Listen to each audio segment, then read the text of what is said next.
Ladies and gentlemen, welcome to ResearchRoadshow.com. Today is June 1st, 8:20 p.m., and I am your host for this series, John Wilkins. Today, or tomorrow actually, marks an important milestone in my journey to becoming a conspiracy analyst and now a podcaster. The 25 years ago, I was working in Long Beach, California on behalf of Finmeccanica, my old company, and Boeing had me make three TDYs up to Stanford that had to do, I believe, with the blended wing body project. But this was a significant day because I got to meet with a younger engineer. I was 32, pushing 33 at the time. No, I had just turned 33. He was around 26, working on his doctorate. And I remember distinctly him telling me, I can't remember for the life of me his name, but I remembered him telling me why he thought that the world government was inevitable and it was a very good thing. And I listened patiently to his argument. He was very eloquent. I listened patiently to his argument. He didn't say very much, but I went back down to Long Beach, and after 3 or 4 weeks of smoking on this, I rejected it. But I remember distinctly saying, a lot of smart people are going to fall for this. They are going to believe that world government is a very positive thing because look around you, things are going to hell in a handbasket in every country. And now we're seeing it in the U.S. as well. So, as most of you know, Stanford is located in Silicon Valley, just south of San Francisco. But let's take a look at some of the cities and landmarks that are close to it, because having a little bit of geography can go a long way towards understanding the dynamics of the people that are involved and the institutions that are part of this story. So here's the Stanford main campus with its famous towers and fountains, Hoover Tower. But notice that it's close to a lot of other things, Palo Alto,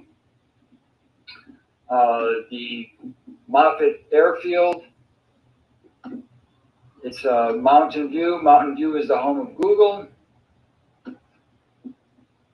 And we have, but key to our story is that it's only 25 miles from this area up here, from the area around Pleasanton, Verona.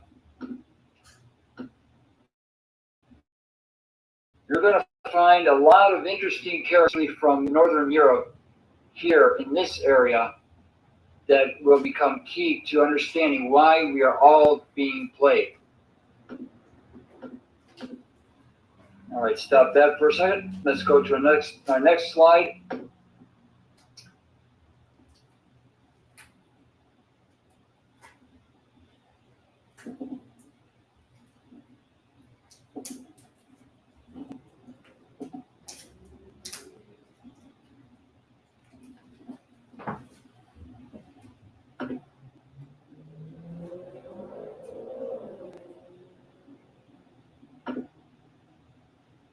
Now, as I was leaving to come back down to Long Beach, the student handed me a paper by the great Anthony Jameson. I almost said Anthony Sutton, but no. And this is the aerospace professor, Anthony Jameson, and no relation to James Jameson. And this paper had to deal, it dealt with the optimization of the airfoil thickness and the fuel distribution along the wing in order to achieve a 9,000 plus nautical mile range. But a few days later, after I finished the paper, I realized that it was wrong. The step-by-step Professor Jameson had done it correctly. He used all the right tools, but the final configuration he arrived at was not optimized for the conditions that he set out to achieve. And I puzzled on this for a long time, for almost 22 years. I finally figured out, with a little bit of help from George, that Professor Jameson was not pushed hard enough to achieve the optimum range of the aircraft, meaning he did not have the proper incentives to seek something which was far better than what the airline, what Boeing was already offering. This led me, this was the first of many instances where I saw in the academic literature a professor or postdoc not exactly lying, but not telling the whole truth, not pushing the boundaries of his field the way he should be, or she should be. Let's bring up one more slide.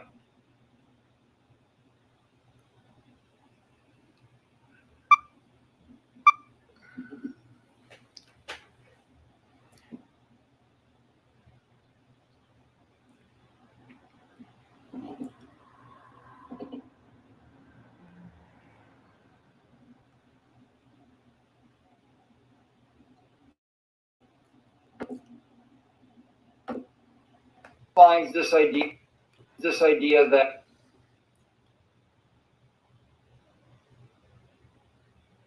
okay, I'm going to hijack my own video. I'm falling asleep here, and I'm the one who recorded the video yesterday. I've got to stop recording when I'm that tired or out of it. Basically, what I'm trying to show here is that we're going to see in every county in America over the next year or two, we're going to have some difficulties as a community communicating over a number of topics because people with credentials, people essentially with PhDs, will say we outrank you because we have done the work. We have, you see on the back wall, you have six certificates. So we get to say to you little people how things are going to go in your county. In order to understand, to figure out what we have to do to counteract that, I'm going to start going through a number of fields, starting with aerospace, and showing how the academic mind works nowadays, or has been for the past 45 years. I need to show how the academic minds work, because it is not sufficient to say, oh, global warming's a hoax, or global freezing's a hoax. You have to, because there's so many young people who are convinced, absolutely convinced, that they are saving the planet, that they are doing really good things, like at the United Nations. We have to start with understanding how the academic mind works nowadays, and why it's not so easy to just say, oh, he was just in it for the money. We have to go through methodically to understand the architecture of incentives that each professor or postdoc in every field is presented with, in order to slowly deconstruct, and this goes back to Amber's comment earlier today, to deconstruct their main line of defense and show that it basically comes down to fears, or to human emotions. We're emotional creatures, and we make bad decisions. Now, Johnny Rockefeller III from Cleveland would argue that that's all the proof he needs. He's trying to make a better human being, and that's evidence in his favor. But slowly, we'll get there. So what I'm trying to get to in this part of the video is Anthony Jameson as one example of a complex figure who had, a very good mind for numbers, for calculus, but there were some things that weren't quite right about him, and you could argue it's Stanford, it could be the Hoover Institute. We'll find out as we go. Back to the video. At academia, the results in the pursuit of knowledge, the results can be skewed in favor of the company or person providing the funding for certain research project. I know some of you are saying, well, it's obvious, John, right? No, to me, it was not obvious until very recently how that actually takes place, okay? And we will get into that deeply when we talk about global warming and global freezing. Let's go back down.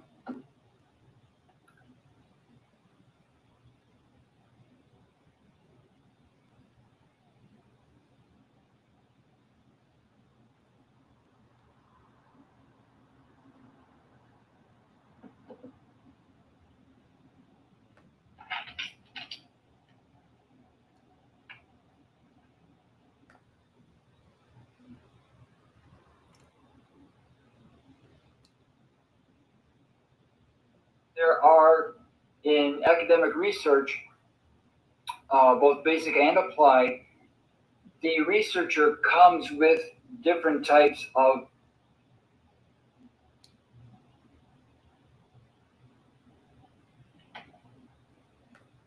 Okay, I'm going to hijack the video again and try to explain briefly, in a nutshell, what I'm getting at here in this section.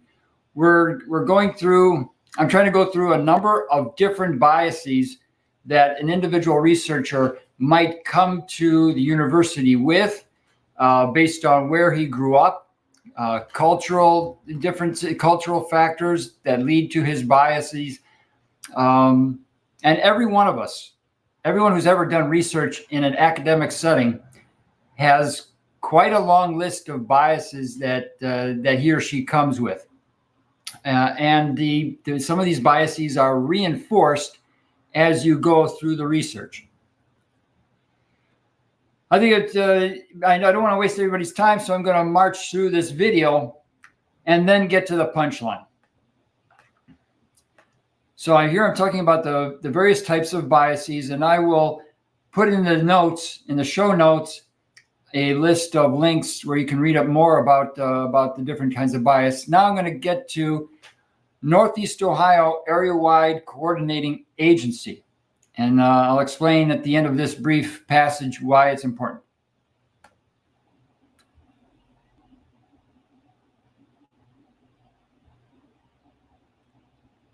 For those who haven't heard me talk about it yet, NOACA, Northeast Ohio Area-Wide Coordinating Agency, is the result of a 40-year project whereby the World Economic Forum, or the people behind the World Economic Forum and the United Nations and the World Bank, are slowly trying to come into the U.S. and help. That's it. The people of Lorain County, Medina County, etc., are not really good at community projects, so they need some European help. And luckily, the IMF and World Bank and all the rest are willing to lend a hand. But lately, NOACA has been in the news the past year and a half because they are them down a notch to make them respond to the citizens.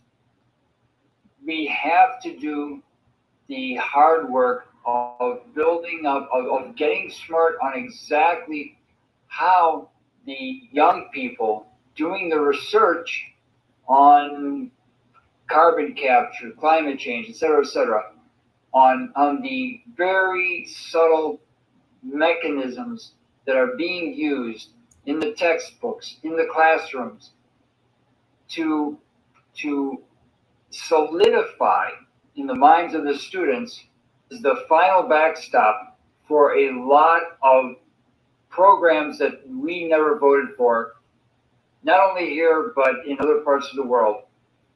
Many people are looking to America, American adults, mostly over 40, to put a stop to this. In order to put a stop to it, you have to understand and be able to engage in mind-to-mind combat on the issues, the delicate issues around climate change. Okay, I'm going to pause there again. I'm going to use that phrase a lot over the next few weeks. Mind-to-mind combat. The great Amber Connor was telling me in the early days how she and her husband tried to protest. They got together some other people in the early days of the Afghan war to protest against the war, and how that movement, a local movement in Atlanta, was slowly defused with some very fine tactics by the powers that be. There wasn't too much social. In fact, I don't think there was any social media back then. But there were articles in local newspapers, and they're still around some smaller newspapers.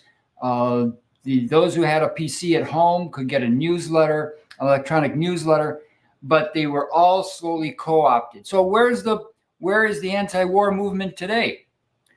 The left, back in the 60s, the left was supposedly anti-war. Where is the anti-war movement today? See, this is what I'm really trying to get at. That the supercomputers, the top mathematicians in the world, are all being brought to work on doing just that, of taking they see a mass of people going in one direction, anti-war, anti-war, anti-war, and then they get diverted. It takes 40, 50 years to do it, but they do it. So we're gonna slowly seek to understand how fine, how subtle these tactics are. And now with the addition of supercomputers and the social media. All right, let's go back to the video.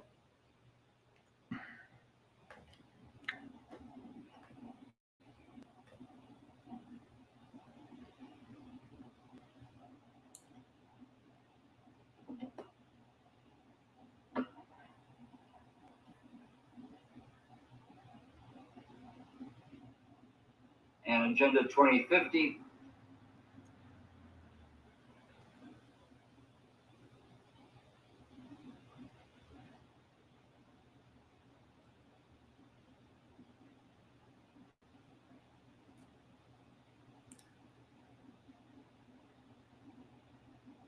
Okay.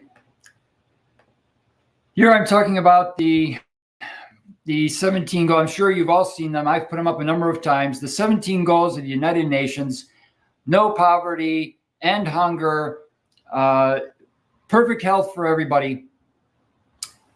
They are noble, very noble goals. All of the people, 99.9% of the people working on each of these programs is hardworking and dedicated like you wouldn't believe. But the problem comes in with the fact that the people at the very top, they know what's going on. They know doggone well what they're doing and how they're actually, under the guise of solving hunger, they're making a lot of people hungry. I don't know if you caught it, but a few days ago, John Kerry, I don't know how they keep him propped up. John Kerry came out on the podium and said, we are going to have to incentivize farmers to not produce so much food, because if they produce too much food, we'll all wind up starving. We'll in the next episode, we'll walk through that specific video. But these are the 17 goals, and if you are in Europe, if you're a student in Europe and you're working on a contract and you're making good money, you're almost certainly working towards one of these 17 goals. it is very hard, at least in France and Italy, it is very, very hard to get a borsa di studio, a scholarship, a grant. You can't get a federal grant unless you're working on one of these 17 goals. All right, let's go back to the video. I'm sorry for the crummy production.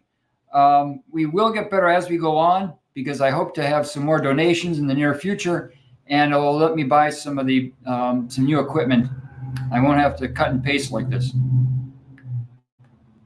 The countries on the Atlantic Ocean from possible attacks by the America who go to bed hungry every night. Way too many. Good health and well-being. Enough said. All right, so these are the 17 goals. Again, I was there at the Polytechnic University of Turin when they unveiled a huge the countries on the Atlantic Ocean from possible attacks by the USSR. Okay, here I'm just explaining that the NATO, which several Italian generals were very disapproving of, the United Nations is merely the political spin-off of NATO. And I don't think everybody knows that, but we will get into that topic more heavily in the third episode. Let's march through this. Let's try to wrap this up in 10 minutes, because I know that all of you have other things to do. And here I'm talking about Fresno and alternative energy, and how I thought, 20 years ago, I thought that alternative energy was gorgeous. It was beautiful. It was going to save the planet, literally. And then in Fresno is where I got my feet wet in the alternative energy space. But in Fresno, I met a couple guys who introduced me to Paul McCready.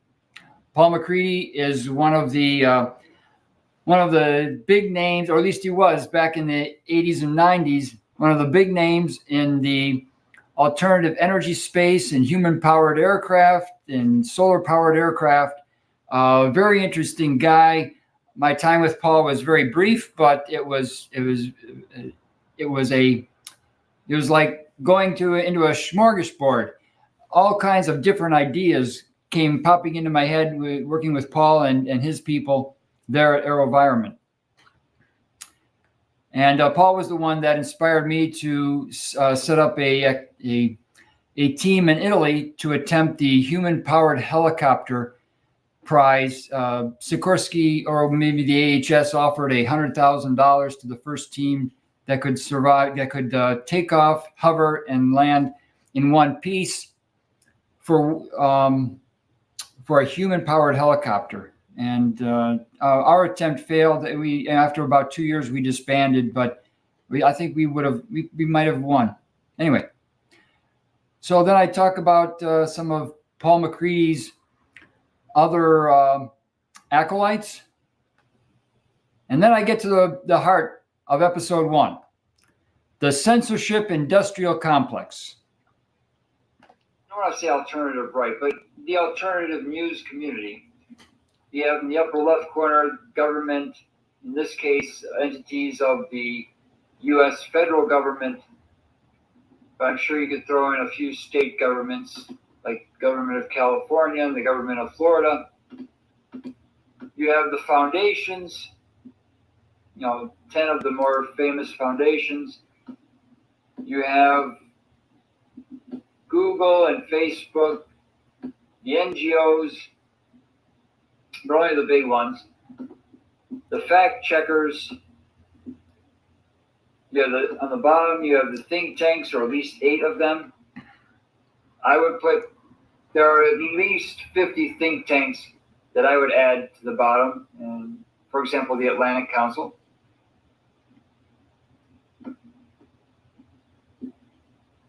And CEPI, CEPI, that's not the same thing as CEPA, down at the bottom. But the problem I have with this map, and each of those entities is in some way involved with maybe not outright censorship, but with making it more difficult to get the truth out. Okay? The problem I have with this map is the graphic at the center. This is a long-standing symbol.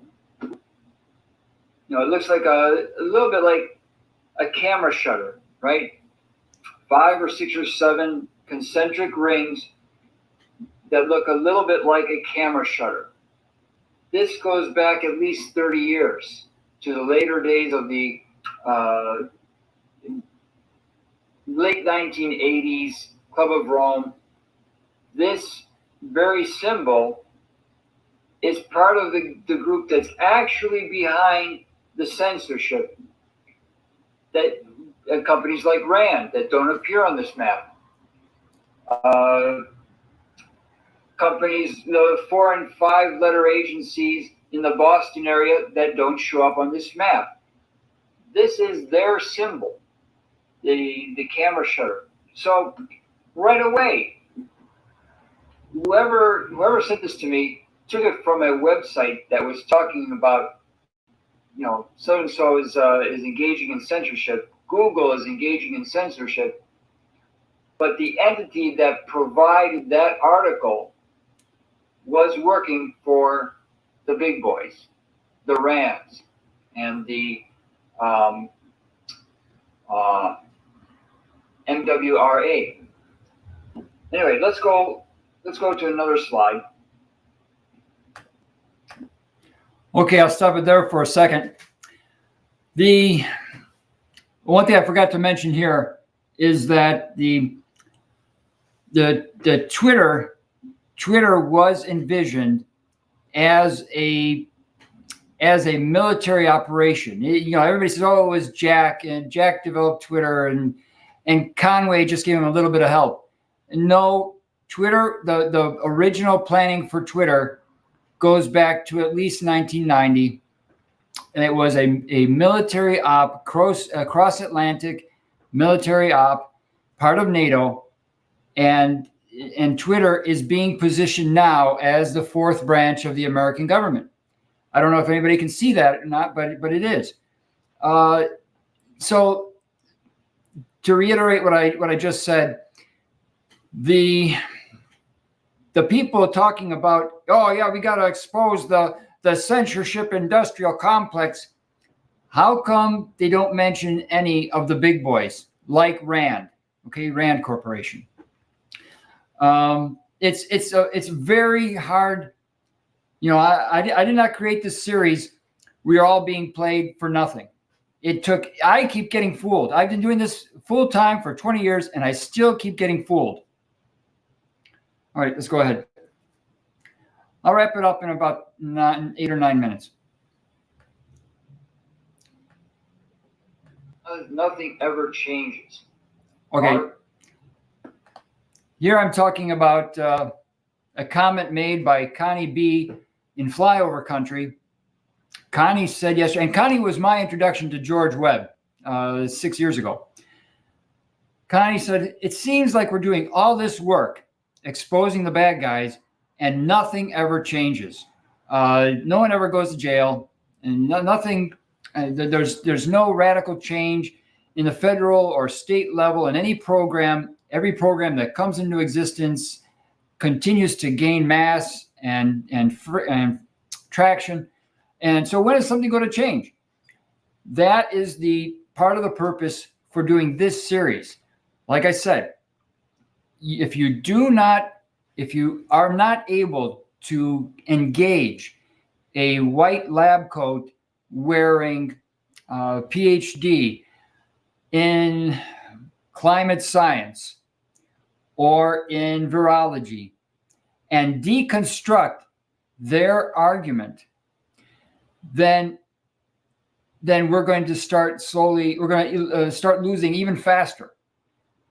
My goal is to help you, to help everyone else, to help each other begin to build for essentially training camps for engaging in mind-to-mind combat.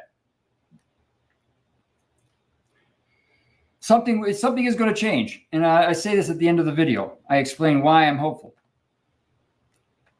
Whatever the reasons are, the balkanization, due to many of the agencies I just showed, the balkanization of America is almost complete.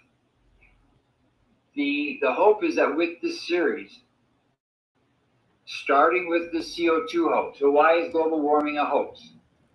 And really drilling down into the ways, getting at the things that you have to do in order to engage in mind-to-mind combat is going to prove the ultimate key to getting people to work together against the bad actors previously mentioned.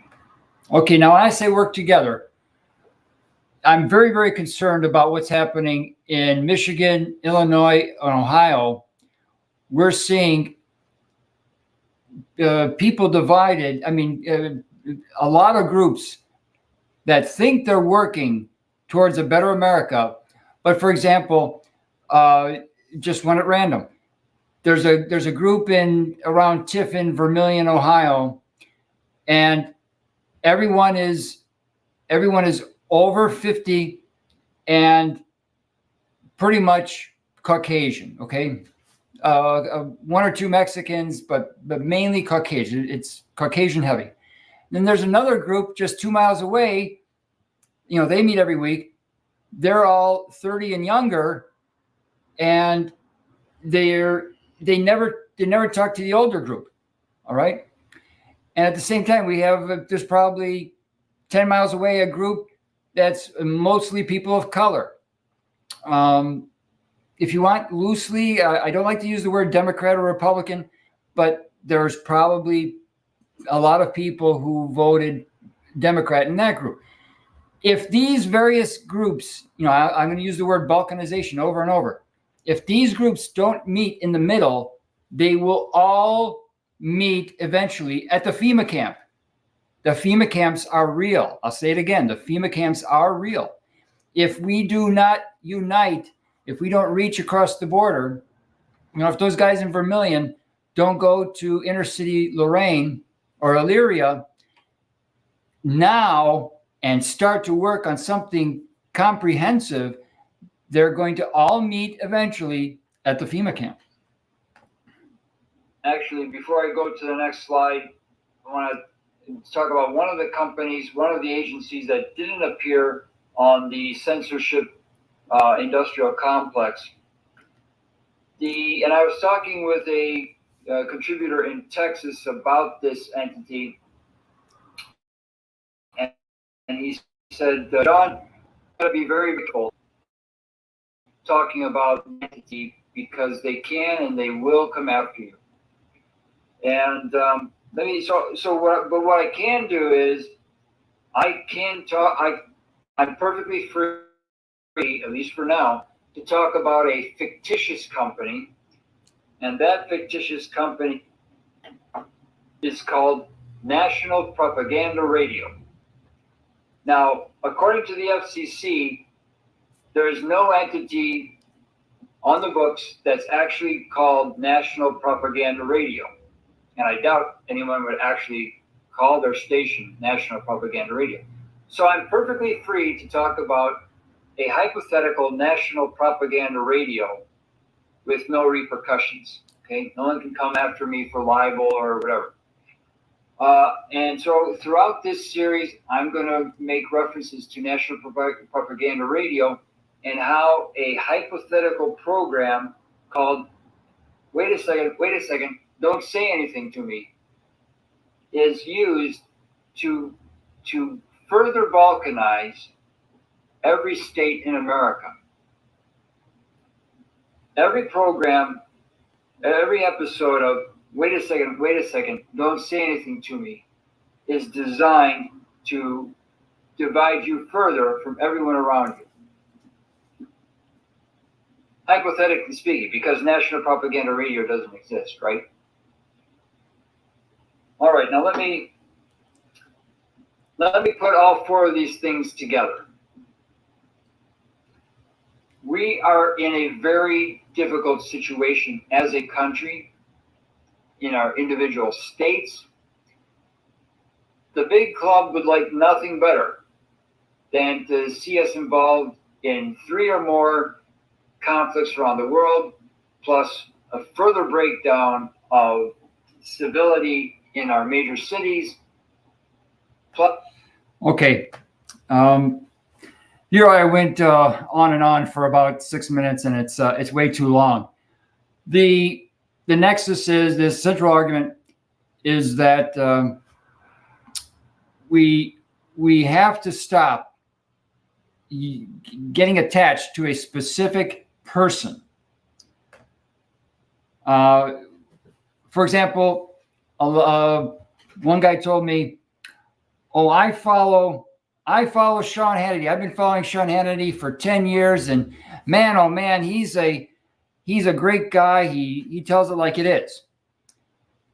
And Sean Hannity has been, I've never met Sean Hannity, but he has been busted 3 times wearing a CIA lapel pin. 3 times. It's in your face. Rupert Murdoch was the best friend of Bob Maxwell, super spy Bob Maxwell. Rupert Murdoch, I could go on and on about Rupert Murdoch and what he's doing to young Italians, and the mind games that they play, and how he's involved with the fast food. Never mind. We are going to only get out of this if we break down traditional barriers, if we climb over that the ideological hill and meet people who don't think like us, whether that's people in Cleveland actually going to people in Pittsburgh and shaking hands and saying we have a common enemy. The guys behind the guys that made Bob Maxwell, they're the enemy.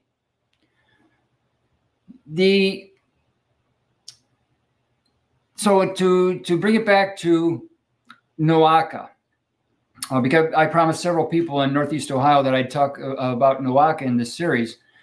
The Northeast Ohio Area Coordinating Activity, you need to go to a good library, a well-furnished library, and librarians are very helpful.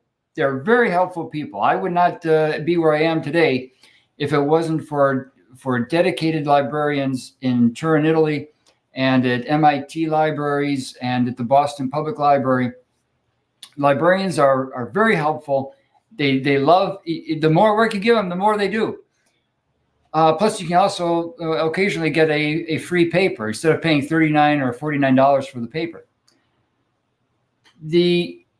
Go to a well-furnished library, bring a friend, make an afternoon of it, and do the hard research.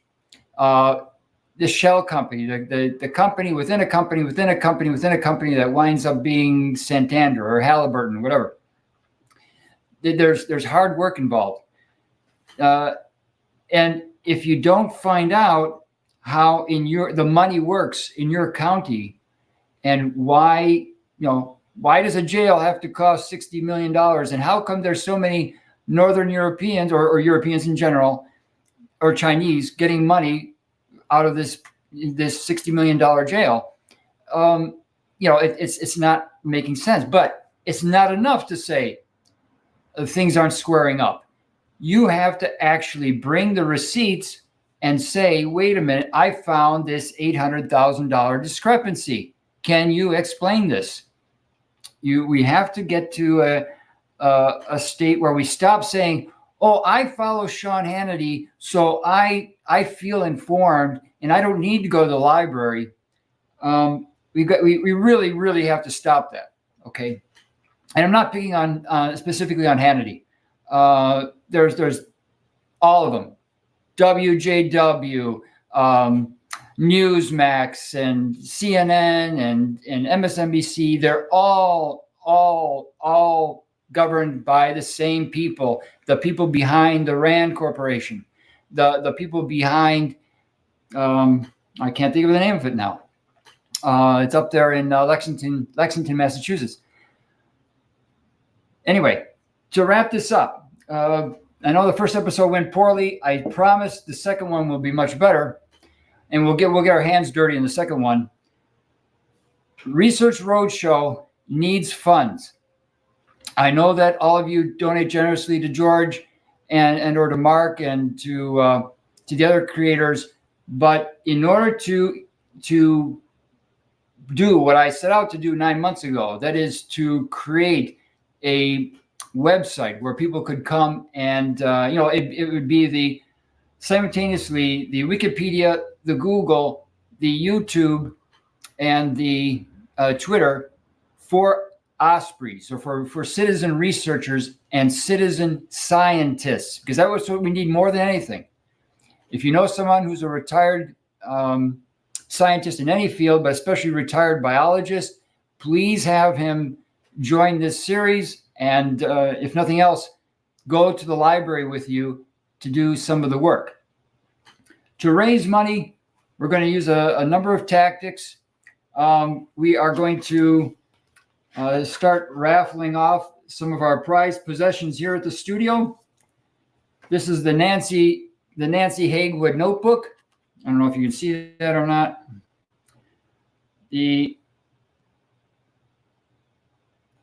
So we have the Nancy Hagewood notebook, and it says right there, this book belongs to Nancy. Hands off, don't touch. We're going to have the famous wristwatch, the Anna Pudakov-Ivanovich Rolex that got stolen from her after she won it at the French Open, and it resulted in a whole bunch of intrigue with a lot of WEFers involved. And then we have the KL-43 that was used by Peter Strzok Sr. there to launch Iran-Contra, and a whole bunch of other odds and ends.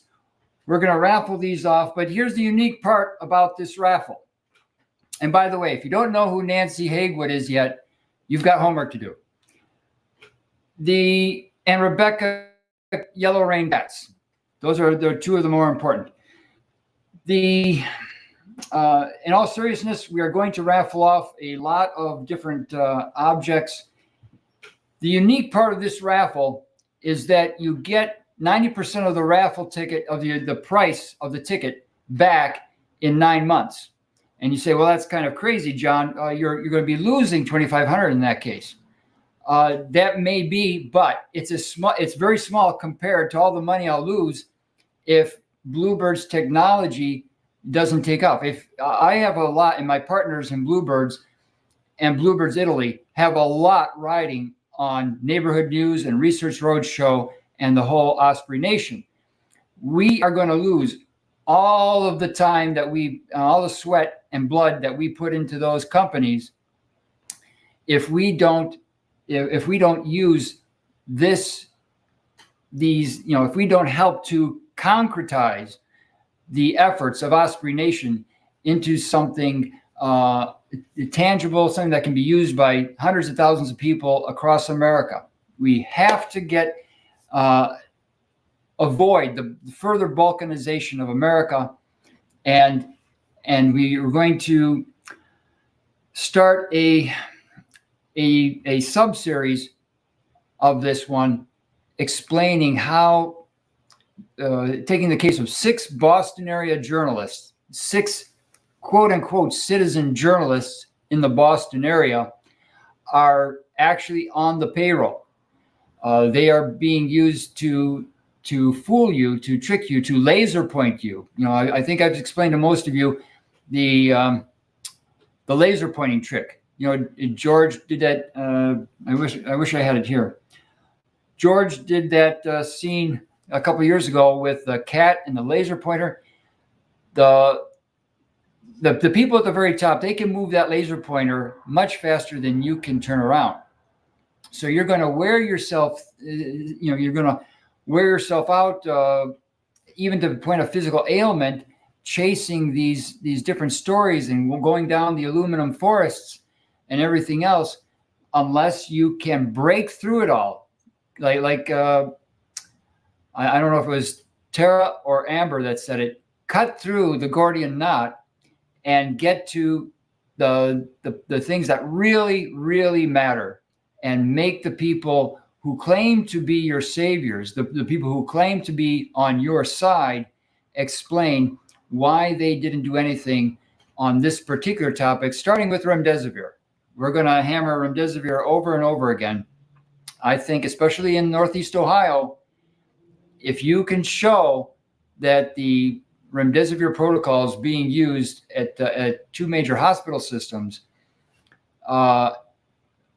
go against every rationale, every shred of rational human thought, then you can start to attack their other associates that are on the side of NOACA, Northeast Ohio Area Coordinating Agency.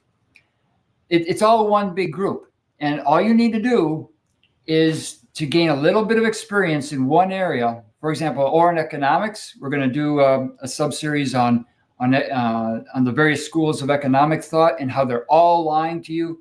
Every one of them, including the Austrian school, they're all fooling you. They're all laser pointing you on the issue of water.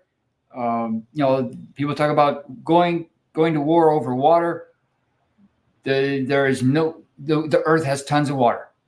They are fooling you again with these fake water wars. The aforementioned carbon dioxide and other greenhouse gases.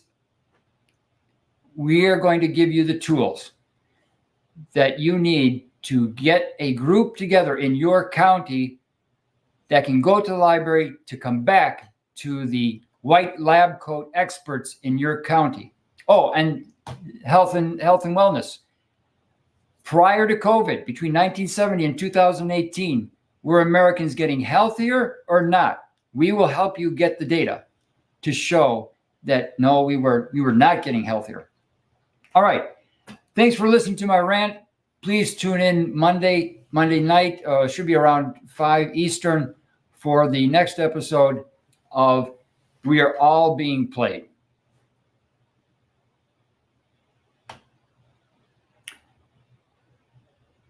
And tomorrow we have the George Webb video watch party at noon. That's a Zoom call. Thank you, ladies and gentlemen. Have a good night.